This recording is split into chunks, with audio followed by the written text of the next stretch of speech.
الشيطان الرجيم بسم الله الرحمن هل جزاء الإحسان إلا الإحسان وقال الله تعالى في كلامه المجيد والفرقان الحميد أحسنوا إن الله مع المحسنين وقال رسول الله صلى الله عليه وسلم الإحسان أن تعبد الله كأنك تراه فإن لم تكن تراه فإنه يراك أو كما قال النبي عليه الصلاة والسلام صدق الله المولانا العظيم وصدق رسوله النبي الكريم ونحن على ذلك لمن الشاهدين والذاكرين والشاكرين والحمد لله رب العالمين سبحانك لا علم لنا إلا ما علمتنا إنك أنت العليم الحكيم سبحان ربك رب العزة عما يصفون وسلام على المرسلين الحمد لله رب العالمين الحمد لله আল্লাহ সুবহানাহু ওয়া তাআলার দরবারে অসংখ্য অগণিত শুকর যে আল্লাহ সুবহানাহু ওয়া তাআলা আমাদেরকে অতি দয়া করে মায়া করে ভালোবেসে বিগত জুমার নাই আল্লাহর ঘর মসজিদে আগে আগে আসার তৌফিক দান করেছে কালিমাতুর শুকর পড়ি আলহামদুলিল্লাহ। বান্দা যখন কোনো নিয়ামত আল্লাহ তাআলার পক্ষ থেকে পায় আর শুকর আদায় করে আল্লাহ তাআলা বলেন যে আমি নিয়ামতকে বাড়াতেই থাকি, নিয়ামতকে আল্লাহ তাআলা বাড়াতেই থাকেন। তো আর যখন কোনো নিয়ামত পেয়ে বান্দা শুকর আদায় করে না আল্লাহ তাআলা বলে আমার আযাব বড় কঠিন, লা ইন শাকারতুম লা আযীদান্নাকুম ওয়া লা ইন কাফারতুম ইন্না আযাবী লাশাদীদ। আল্লাহ তাআলা কত দয়া করেছে, কত মায়া করেছে আমাদেরকে। আল্লাহ তাআলা আমাদেরকে মানুষ বানাক এর জন্য আমরা কেউ দরখাস্ত আল্লাহর কাছে করি। আল্লাহ তাআলা আমাদেরকে মানুষ বানাইছে।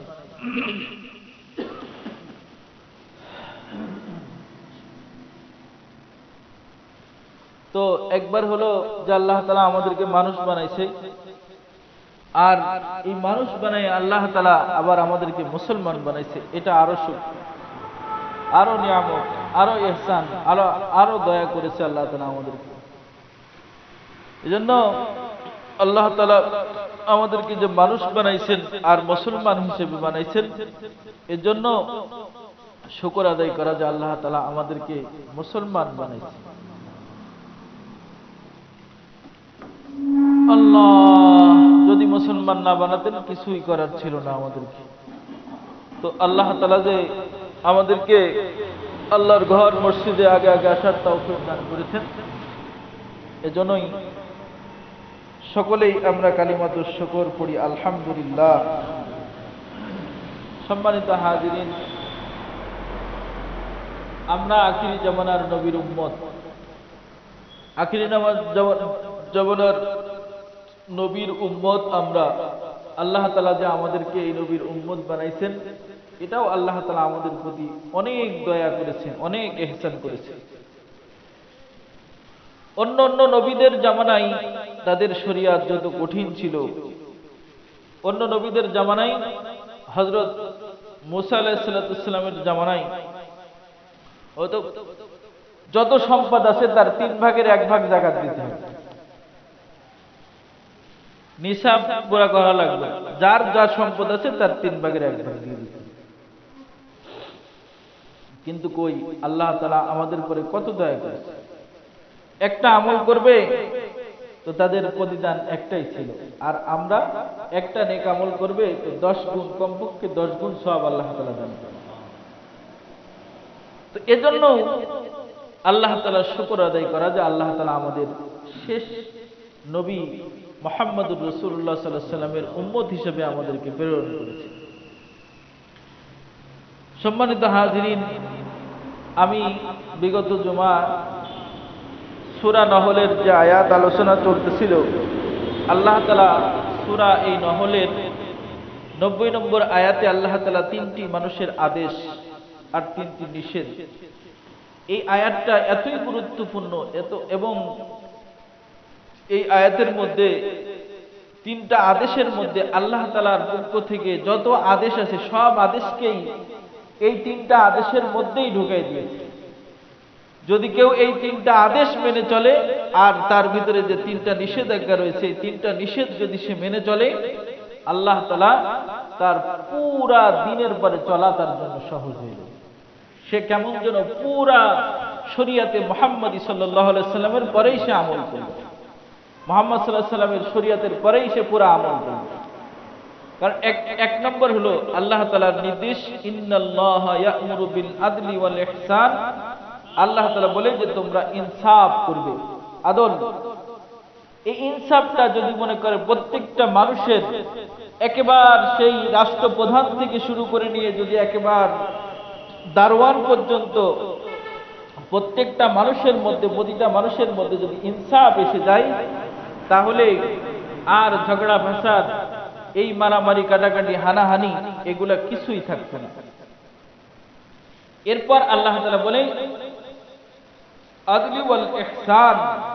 ইহসান আল্লাহ তাআলার দ্বিতীয় নির্দেশ হলো যে তোমরা ইহসান করবে। ইহসানের অর্থ হলো দয়া করা, দয়া করা। কিন্তু ইহসান ভালো করা, একটা মানুষের সাথে ভালো ব্যবহার করা, এটা ইহসান বলা হয়। কিন্তু এই ইহসান দুই প্রকার। একটা হলো ইবাদতের মধ্যে ইহসান, এটা হলো ইবাদত আখলাক, ইবাদতের মধ্যে ইহসান। কিন্তু আল্লাহর রাসূল সাল্লাল্লাহু আলাইহি ওয়াসাল্লামের কাছে হযরত জিবরাইল আমিন মানুষের আকৃতিতে এসে রাসূল করিম সাল্লাল্লাহু আলাইহি ওয়াসাল্লামের কাছে কয়েকটা প্রশ্ন করেছিল।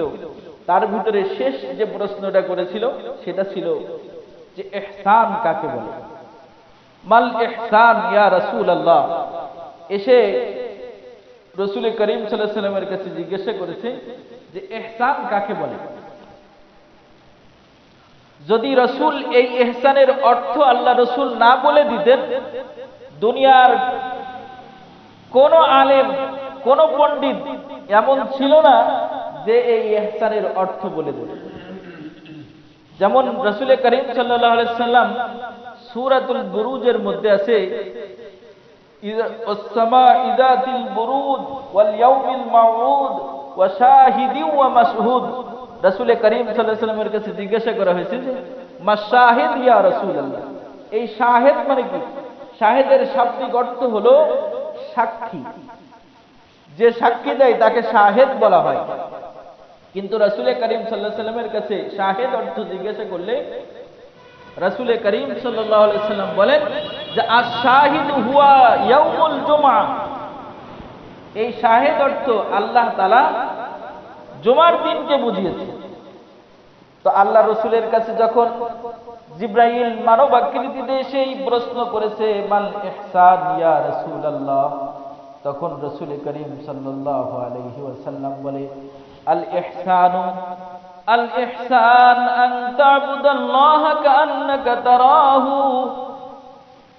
যে ইহসান বলা হয় যে তুমি এমন ভাবে আল্লাহর বন্দেগী করবে, ইবাদত করবে, যে ইবাদতটা এমন অবস্থায় তুমি করবে যে আল্লাহ রাব্বুল আলামিন তোমাকে দেখতেছে। না, তুমি আল্লাহকে দেখতেছো, তুমি আল্লাহকে দেখে দেখে ইবাদত করবে। আন তা'বুদাল্লাহা কাআন্নাকা তারাহু, যে আল্লাহর বন্দেগী তুমি এমন অবস্থায় করো যে আল্লাহকে তুমি সামনে দেখে দেখে বন্দেগী করতেছো। এটা হলো ইহসানের সর্বোচ্চ স্তর। যে তুমি আল্লাহকে দেখে দেখেই বন্দেগী করবে।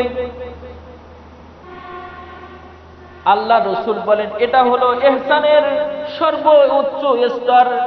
আর সর্বনিম্ন স্তর হলো যে যদি এই স্তরে যদি তুমি পৌঁছাইতে না পারো তাহলে ফাইল্লাম তাকুন তারাহু, যদি তুমি তাকে দেখে ইবাদত না করতে পারো ফাইন্নাহু ইয়ারাক, এটা ধারণা করবে যে হলো ইহসানের সর্বনিম্ন স্তর। যে তুমি যে বন্দেগী করতেছো, যে কাজটাই করো, আল্লাহ সব সময় তোমার দিকে তাকায় আছে।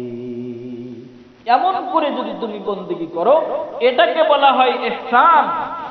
আর যদি ইহসান অর্জন করতে পারো তাহলে লাভ কি? আল্লাহ তাআলা বলে ইন্না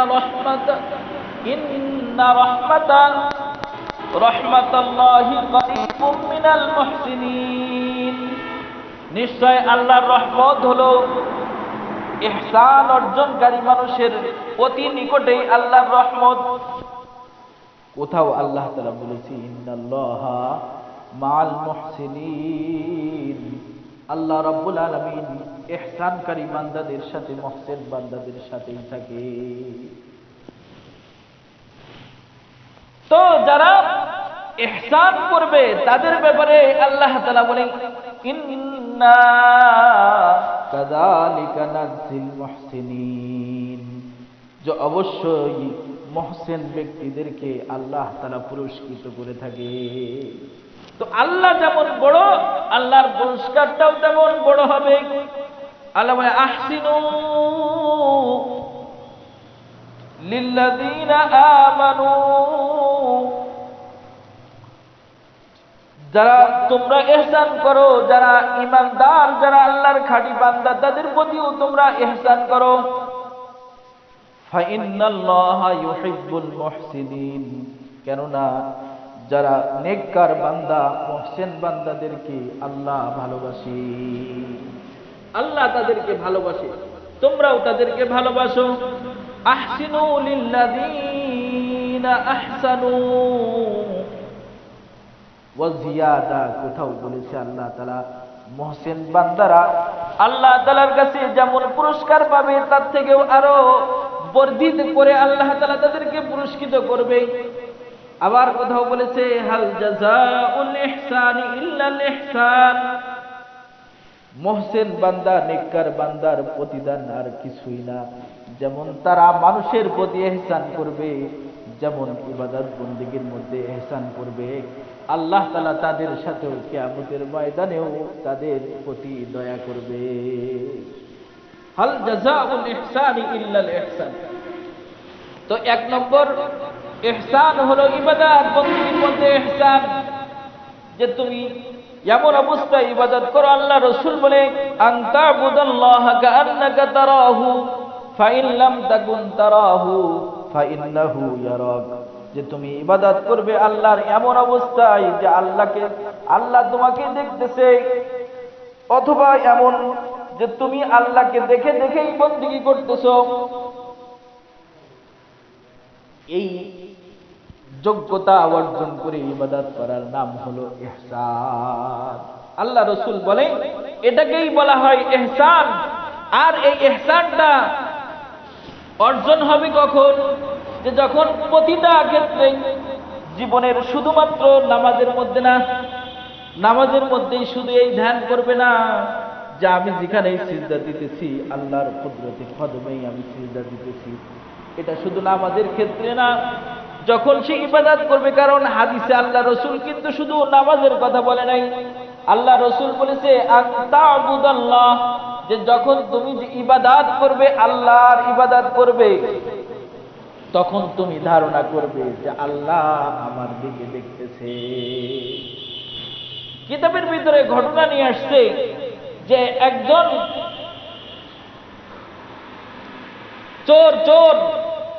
চোর তার গভীর রাত্র, ঘুটঘুটে অন্ধকার, চারিদিকে আধারে ঘেরা, ঘন কুয়াশায় আচ্ছন্ন, এমন অবস্থায় সন্তানকে সঙ্গে নিয়ে চোর চুরি করার জন্য বের হয়েছে। সন্তানকে গাছের কাছে দাঁড়ায় দিয়েছে, আর বাবা এবার নারকেল গাছে উঠেছে।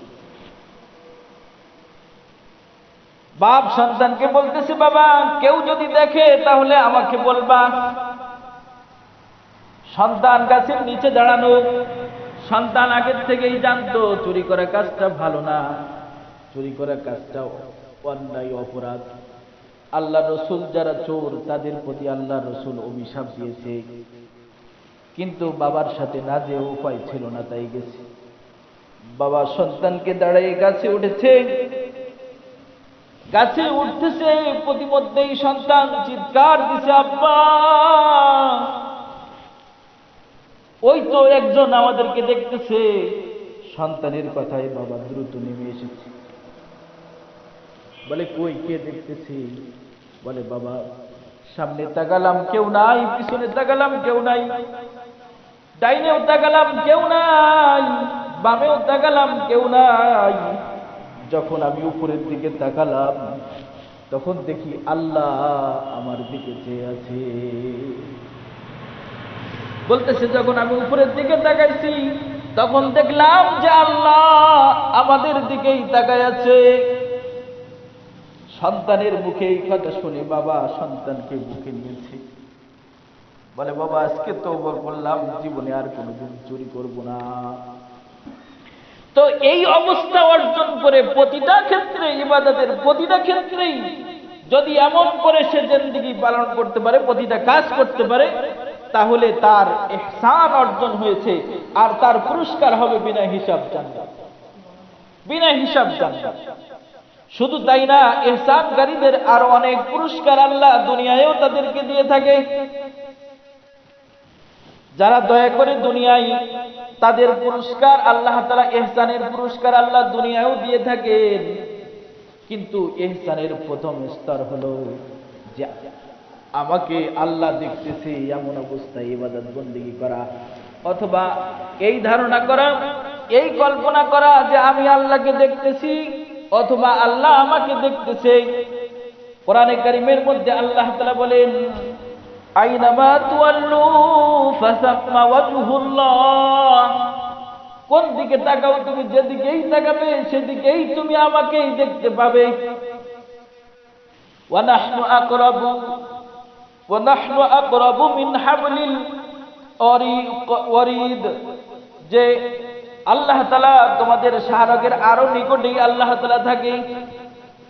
কোথাও আল্লাহ তাআলা বলেছেন যে তোমরা তিনজন ব্যক্তি যেখানেই কথা বলো সেখানে চতুর্থ ব্যক্তি হিসাবে আমি উপস্থিত থাকি।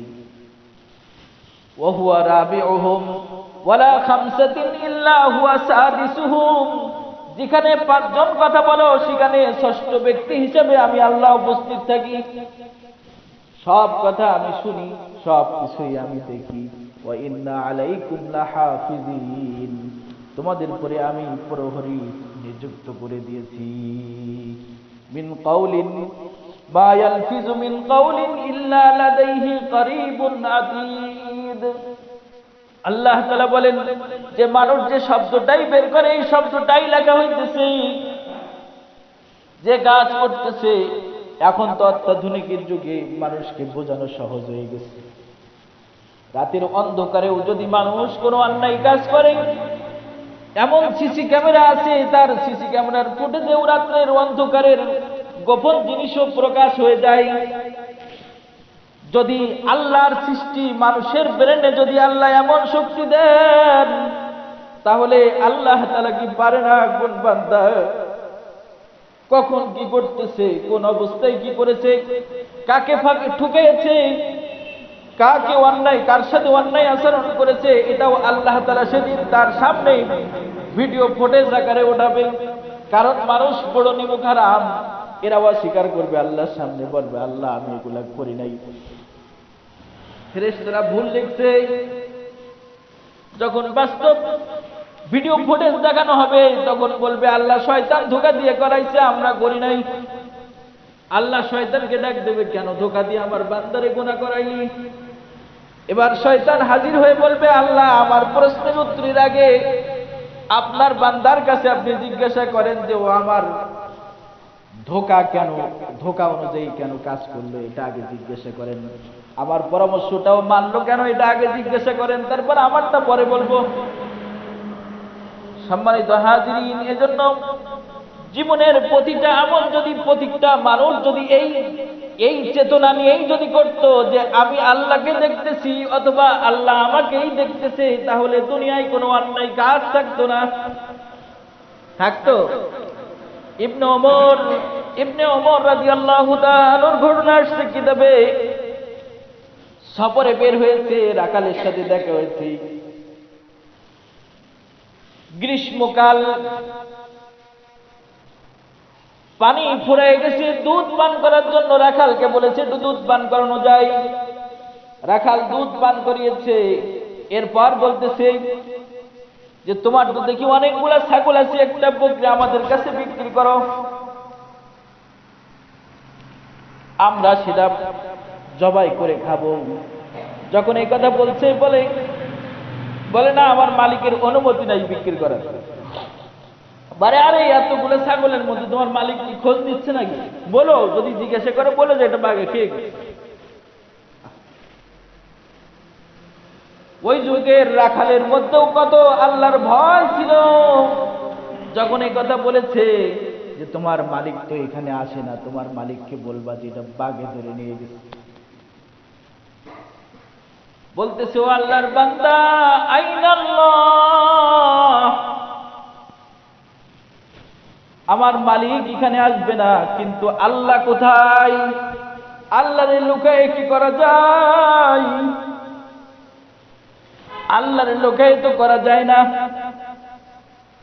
যদিও মানুষটা রাখাল, কিন্তু তার ভিতরে এই যে আল্লাহ আমাকেই দেখতেছে অথবা আমি আল্লাহকে দেখতেছি, এই গুণ তার অর্জন হয়ে গেছে। হারুন আর রশিদের একজন বাদী দেখতেও সুন্দরী ছিল না, কিন্তু হারুন আর রশিদ বড় মহব্বত করে তাকে।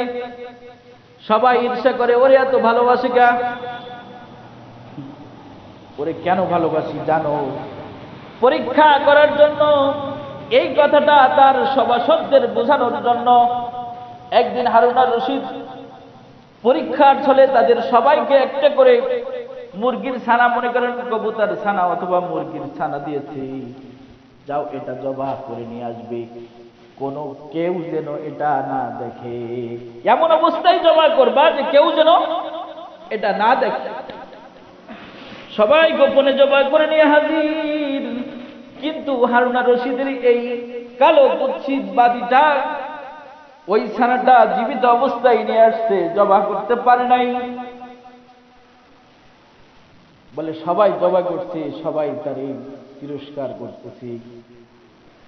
সবসময় উল্টা কাম, সবাই একরকম করছে, বাদশা বলছে একরকম, ও জীবিত অবস্থায় নিয়ে আসছে, সবসময় উল্টা কাজ করে।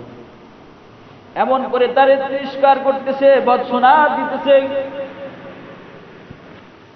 তো এবার বাদীর কাছে জিজ্ঞাসা করা হলো, তুমি কি আমার কথা বোঝো নাই? তুমি জবাহ না করে নিয়ে আসলে কেন? বলে আমিরুল মুমিনিন, আমি আপনার কথাটাও শুনেছি, বুঝেছি, কিন্তু আমি জবাহ করতে পারি নাই, কারণ আমি যেখানেই জবাহ করতে যাই আমি দেখি যে আমার আল্লাহ দেখতেছে। কিন্তু বাদশা বলেছে কেউ যেন না দেখে, এমন অবস্থায় জবাহ করবে, এজন্য আমি জবাহ করতে পারি নাই, যে আমি দেখতেছি যে আল্লাহ আমার দিকে তাকায় আছে। আল্লাহু আকবার। এটার ইহসান বলা হয়। আরেকটা হলো ইহসানের অর্থ মানুষের প্রতি দয়া করা, অন্যের সাথে ইহসান করা, দয়া করা, এটা হলো ইহসান। وكان عيسى ابن مريم عليه الصلاة والسلام إن الإحسان ليس أن تحسن إلى من أحسن إليك। ঈসা আলাইহিস সালাতু ওয়াস সালাম বলে ইহসান ওটাকে বলা হয় না, দয়া করা এটাকেই বলা হয় না যে কেউ তোমাকে দয়া করলো তাই তুমি তাকে দয়া করলে, এটা তো দয়া করা বলা হয় না, এটা বলা হয় বদলা দেওয়া, প্রতিদান দেওয়া, বিনিময় দেওয়া। কিন্তু তোমার সাথে কেউ খারাপ আচরণ করেছে, এর বিনিময়ে যদি তুমি তার সাথে ভালো আচরণ করো, এটাকেই বলা হয় ইহসান, এটাকেই বলা হয় ইহসান। এজন্য আল্লাহ রসুলকে বলেছে, আল্লাহ রসুল ঘোষণা দিয়েছে সিলমান কাতাকা, যে তোমার সাথে সম্পর্ক ছিন্ন করতে চায় তুমি তার সাথে সম্পর্ক জড়ায় রাখো। সিলমান কাতাকা, যে তোমার সাথে সম্পর্ক ছিন্ন করতে চায় তুমি তার সাথে সম্পর্ক জড়ায় রাখো। ওয়াফু আম্মান যালামাক, যে তোমাকে কষ্ট দেয়, তোমার পরে জুলুম করে, তুমি তারে মাফ করে দাও। ওয়া আহসিন ইলা মান আসাআ ইলাইকা, এবং যে তোমার সাথে দুর্ব্যবহার করে, খারাপ ব্যবহার করে, বিনিময়ে তুমি তার সাথে ভালো ব্যবহার করো, এটাকেই বলা হয় ইহসান। আল্লাহ রসুল বলেছে আহসিন ইলা জারিকা তাকুম মুসলিমা, যদি তুমি প্রতিবেশীর সাথে ভালো ব্যবহার করো তাহলে তুমি প্রকৃত মুসলমান হতে পারবা। কিন্তু এমন যুগে আমরা এসেছি যে অন্যের হক আদায় করবে দূরের কথা, অন্যের সাথে ভালো ব্যবহার করবে দূরের কথা, যে আপন ভাইয়ের সাথেও তার মুখ দেখা দেখি নাই, আপন ভাইয়ের সাথেও তার কথা নাই, আমন আত্মীয় স্বজনের সাথে একই বাড়িতেই বাস করে, বাপের ভিটায় বাস করে, কিন্তু এক ভাই তার উঠানেই পাঁচিল দিয়ে রাখছে যে তার চেহারা দেখবে না, তার সাথে আতাপ থাকবে না, আসা যাওয়া থাকবে না, এই জন্য তার উঠানের সামনে দিয়েই, মাঝখান দিয়েই কিন্তু বেড়া দিয়ে রাখছে। এটা হলো আপন ভাই। আপন ভাইয়ের অবস্থা এমন, তাহলে মানুষের সাথে কি দয়া করি? আহসিন ইলা জারিকা তাকুম মুসলিমা, তুমি প্রতিবেশীর সাথে ভালো ব্যবহার করে তাহলে তুমি মুসলমান হইতে পারবা। কিন্তু প্রতিবেশীর সাথে ভালো ব্যবহার করা নয়। রসুল রে করিম সাল্লাল্লাহু আলাইহি সাল্লাম এবং ইসলাম এমন ভাবে এই ইহসান, মানুষের সাথে দয়া করার ব্যাপারে শিক্ষা দিয়েছে যে একজন অমুসলিমের প্রতিও একজন মুসলমান তার সাথে ভালো ব্যবহার করতে হবে। রাসূল করিম সাল্লাল্লাহু আলাইহি সাল্লাম যখন সর্বপ্রথম ইসলাম ধর্ম নিয়ে মক্কায় আবির্ভূত হয়েছেন, তখনও তিনি আত্মীয় স্বজনের সম্পর্ক বজায় রাখা এবং মানুষের সাথে ভালো ব্যবহার করার শিক্ষা দিয়েছে, যেটা আবু সুফিয়ান যখন হারাকিল নাজাশির বাদশার কাছে যে নালিশ করলো যে আমাদের এলাকার কিছু আত্মীয় স্বজন লোকজন আপনার দেশে তারা ভ্রমণ করে এসেছে, এদেরকে আমি নিয়ে যেতে এসেছি, কারণ এক যুবক মিথ্যা নবুয়াতি দাবি করে সে তার লোকজনদেরকে সে তার দলে ভেড়াচ্ছে। বলে সে কি নির্দেশ দেয়? বলে উবুদুল্লাহ লা তুশরিকু বিহি শাইআ। আবু সুফিয়ান সেদিন মিথ্যা কথা বলতে পারে নাই। আবু সুফিয়ান বলছে যে সে বলে এক আল্লাহর ইবাদত করতে, আল্লাহর সাথে কাউকে শরীক করতে নিষেধ করে। আর কি বলে? বলে আর বলে আত্মীয় স্বজনের সম্পর্ক তোমরা বজায় রাখবে, নিজেদের মধ্যে সততা নিয়ে আসবে, নিজেদের মধ্যে অপবিত্রতা এবং অপবিত্র কোনো জিনিসের সাথে তোমরা সম্পর্ক রাখবে না, এমন করে তিনি আমাদেরকে শিক্ষা দেয়। একথা আবু সুফিয়ান তখন বেঈমান থাকা অবস্থায় রসুলের এই কথার স্বীকৃতি দিয়েছে। রাসূল করিম সাল্লাল্লাহু আলাইহি সাল্লাম হযরত আসমা রাদিয়াল্লাহু তাআলা আনহা, মক্কা থেকে তার এক আত্মীয় এসেছে, সে ইসলাম ধর্ম গ্রহণ করে নাই। রাসূল করিম সাল্লাল্লাহু আলাইহি সাল্লামের কাছে জিজ্ঞাসা করে, ইয়া রাসূলুল্লাহ, সে তো বিধর্মীর মানুষ, তার সহযোগিতা করা কি ঠিক হবে? বলে অবশ্যই তুমি সহযোগিতা করতে হবে, এটা তার হক, এটা আত্মীয় স্বজন তার হক আদায় করতে হবে, এটা তার প্রাপ্য হক, তাকে দিতে হবে, তার সাহায্য করা তোমার কর্তব্য, অবশ্যই দেবে। হযরত ওমর রাদিয়াল্লাহু তাআলা কে আল্লাহ রাসূল একবার একটা রেশমি পোশাক দান করেছে। তো রেশমি পোশাক তখন তো মুসলমানদের পরা জায়েজ ছিল না, তো উনি ওমর রাদিয়াল্লাহু তাআলা মক্কায় তার এক ভাই মুশরিক, তাকে এটা হাদিয়া স্বরূপ দিয়ে দিল, দান করে দিল, দান করা যাবে। তো একটা হলো, আরেকটা অর্থ হলো ইহসানের, মানুষের প্রতি দয়া করা। আর মানুষের প্রতি যারা দয়া করে আল্লাহ তাদের পুরস্কার কি দেবে? বলে আল্লাহ তাআলা বলেছে হাল জাযাউল ইহসানি ইল্লাল ইহসান, যে মানুষের প্রতি দয়া করে আল্লাহ তাআলা তার প্রতিদান দয়া দিয়েই দেবে। কেমন দয়া করবে? কিতাবের ভিতরে এসেছে, রবি ইবনে সুলাইমান রাহমাতুল্লাহ আলাইহি নিজেই বলতেছে, আমরা একবার কাফেলার সাথে হজে রওনা হলাম। প্রতিমধ্যে কুফা নগরীতে যে আমরা অবস্থান করেছি, প্রয়োজনীয় কিছু জিনিসপত্র কেনার জন্য আমি বাজারে গেলাম। যে দেখি একটা মৃত্যু গাধা পড়ে আছে। ওই মৃত্যু গাধার শরীর থেকে একটা বৃদ্ধ মা, একজন বৃদ্ধা মা, জীর্ণ শীর্ণ পোশাক পরিহিতা, ওই বৃদ্ধা মা ওই মৃত্যু গাধার শরীর থেকেই গোশত কেটে কেটে ব্যাগের ভিতর ঢুকাচ্ছে। আমি দেখেই ধারণা করলাম যে হয়তোবা এই মহিলাটা হয়তো বিজাতি হবে, যে মুসলমানদেরকে হয়তো এই মৃত্যু প্রাণীর গোশত ধোকা দিয়ে খাওয়াইতে পারে। তো গোশত যখন ব্যাগের ভিতর নিছে, আমিও তার পিছন পিছন গেলাম, দেখি কি করে। কিন্তু যে দেখলাম এক ঘরের দরজায় যে কড়াঘাত করলো, দরজা খুলে দেওয়া হলো, সাথে সাথেই ঘরে প্রবেশ করেছে। বলে দরজার খোলার সাথে সাথে আমি দেখলাম তার ভিতরে 4টা কন্যা সন্তান রয়েছে। মা ঘরে প্রবেশ করেই কাঁদো কাঁদো সুরে বলতেছে, এই নাও আল্লাহর শুকর আদায় করো আর এটা দিয়ে রান্না করে খাও।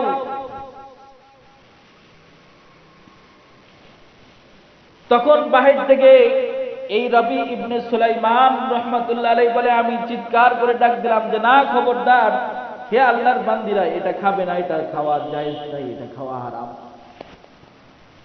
তখন ওই মহিলা আওয়াজ করতেছে, কে তুমি, কি চাও?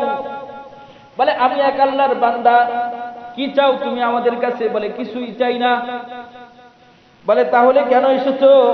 বলে আমি এটা বলতে এসেছি যে যিনি এই মৃত্যু প্রাণীর গোশত খাওয়া মুসলমানদের জন্য জায়েজ না, কারণ আল্লাহর শুকর আদায় করার কথা বলেছে। তখন বুঝে নিয়েছে ফ্যামিলিটা মুসলিম। তখন বলেন 1 বছর যাবত আমাদের কোন ঘরেও বলতেছে, রবি ইবনে সুলাইমান বললেন যে ঘরের ভিতরে আর কোনো সামানাপত্র কিচ্ছু নাই। বলে 1 বছর পূর্বে আমার স্বামী ইন্তেকাল করেছে। আমার স্বামী বড় সম্পদশালী মানুষ ছিল, কিন্তু আমার এই সন্তানগুলো সব ছোট ছিল। ছোট থাকার কারণে আর কন্যা সন্তান, আমার সম্পদগুলো আস্তে আস্তে ব্যয় করে সব শেষ হয়ে গেছে। 4 দিন যাবত এমন দুর্ভিক্ষ আমাদের, এই 4 দিন পর্যন্ত আমার সন্তানের মুখে একটা লোকমাও আমি দিতে পারি নাই। রবি ইবনে সুলাইমান বলে এই কথা শুনেই আমার চোখে পানি এসে গেল। আমি নগদ 600 দিনার নিয়ে আমি বাজারে গেলাম। আটা এবং প্রয়োজনীয় সরঞ্জাম আদি কিনে আমি 1000 স্বর্ণ মুদ্রা আমি ওই আটার মধ্যে ঢুকে তাদের ঘরে পৌঁছে দিলাম। পৌঁছানোর পর ওই মহিলা দোয়া করতেছে, আল্লাহ, রবি ইবনে সুলাইমানকে তুমি তার সামনের এবং পিছনের সব গুনাহ মাফ করে দাও এবং তাকে তুমি জান্নাতে উঁচু মাকাম দান করো। আল্লাহ। এবার বড় মেয়েটা বলতেছে, আল্লাহ, তিনি আমাদের উপরে যেমন ইহসান করেছে, দয়া করেছে, আল্লাহ তুমিও তারপরে এর থেকে আরো উত্তম ইহসান দান করো। তৃতীয় কন্যা বলে, আল্লাহ, যিনি আমাদের উপরে এত দয়া করলো, তুমি তাকে আমার নানা জানের সাথে কিয়ামতের ময়দানে আমার নানা জানের মোলাকাত করায় দিও। তখন তিনি বুঝলেন যে অবশ্যই দূর সম্পর্কীয় হলেও রাসূলের বংশের মানুষ। পরের 2 কন্যাও এমন করে দোয়া করলো, কিন্তু শেষের কন্যাটা দোয়া করেছে, আল্লাহ, যে উদ্দেশ্যে সে সফরে বের হয়েছিল, আল্লাহ তার উত্তম প্রতিদান তুমি দান করো। সে তো হজে রওনা হয়েছিল, বলে উত্তম প্রতিদান, এই কথা যখন দোয়া করেছে, আমি ফিরে যে আমার কাফেলার কাছে গিয়ে দেখি আমার কাফেলার হজে চলে গেছে। আমি অবস্থায় বাড়িও ফিরে যাইতে পারি নাই, আমি ওখানে অবস্থান করলাম। কিছুদিন পরে দেখি হাজিরা ফিরে আসতেছে, হাজী সাহেবদের কাফেলা আসছে। মনে বড় ইচ্ছা জাগলো যে তাদের কাছ থেকে একটু দোয়া নেই। যাইতে তো পারি নাই মক্কা মদিনায়, তাদের কাছ থেকে একটু দোয়া নেই। দোয়া নেওয়ার জন্য যখন গেছে বলে তোমাদের হজ কবুল করুক, তোমাদের মোবারকবাদ হোক, আমার জন্যও তোমরা দোয়া করো আল্লাহ যেন আমারও হজে যাওয়ার তৌফিক দান করে। বলে কি আশ্চর্য কথা, তুমি তো আমাদের সাথেই হজে ছিলে, তুমি তো আরাফাত ময়দানে আমাদের সাথেই ছিলে, বাইতুল্লাহ তাওয়াফের মধ্যে মাথা পেয়ে তোমাকে তাওয়াফ করতে দেখেছি। সবাই একই কথা বলে। কিছুক্ষণ পরেই তার নিজস্ব কাফেলা আসলো। নিজস্ব কাফেলারা যখন আসছে, নিজস্ব কাফেলারাও এসে একই কথাই বলতেছে। উনি বড় চিন্তিত হলেন যে এমন কেন ঘটলো, এমন কেন হলো। কিন্তু তার নিজস্ব কাফেলার মধ্যে একজন ব্যক্তি বলতেছে কি আশ্চর্য, আপনি তো রওজায়ে আতহারে শেষ সালাম বিনিময় করে যখন বের হচ্ছিলেন, তখন তো বাবে জিব্রাইল দিয়ে বের হওয়ার সময় ভিড়ের মধ্যে আপনি আপনার এই থলিটাও আমার কাছে দিয়েছিলেন, এই নেন আপনার আমানতের থলি, আপনারে দিয়ে দিলাম। কিন্তু সে তো হজেই যায় নাই।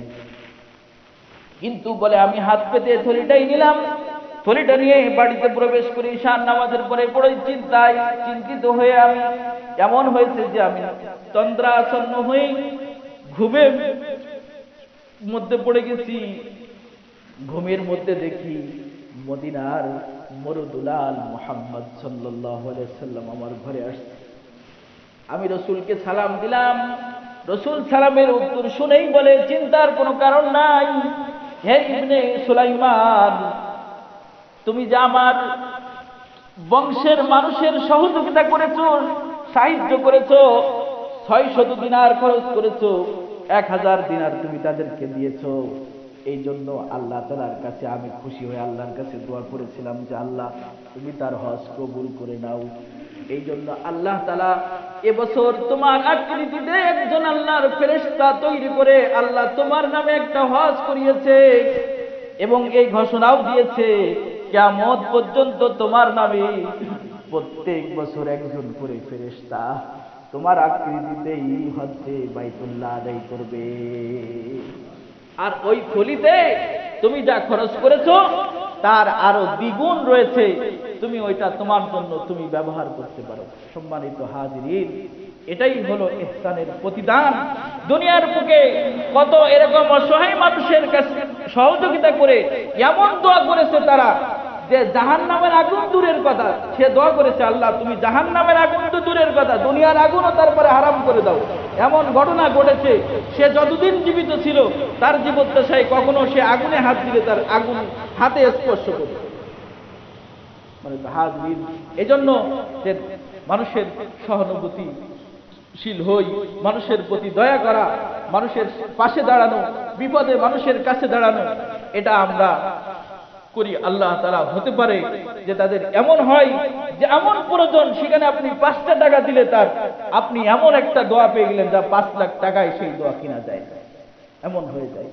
তো এই জন্য আল্লাহ তাআলা আমাদের এই গুণগুলা আমল করার তৌফিক দান করুক। আল্লাহ আমলের মধ্যেও ইবাদতের মধ্যেও ইহসান, আল্লাহকে দেখতেছি অথবা আল্লাহ আমাকে দেখতেছে এমন গুণ অর্জন করে ইবাদত করা এবং অন্যের সহযোগিতা করা, আত্মীয় স্বজনের হক আদায় করার তৌফিক